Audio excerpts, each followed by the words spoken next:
ভাবরি গাছ কত সুন্দর দেখতে, ফুলগুলো দেখলে দেখতে মনে হয় কত সুন্দর সাদা তপ্তপে, সাদার পরে যে অংশটা ফল হয়েছে। এই ভাবরি গাছে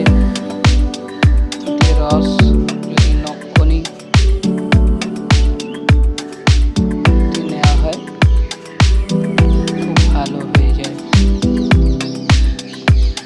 ভাবরি গাছে অনেক ওষুধের কাজে লাগে, অনেক ওষুধ হয়।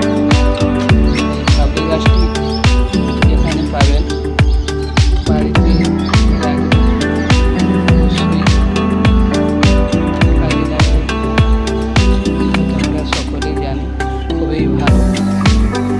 ভাবরি গাছটি নখনের জন্য খুবই ভালো হয়, নখের কোন ব্যথা হলে বোম ভরে সাবস্ক্রাইব করুন, পাশে থাকুন,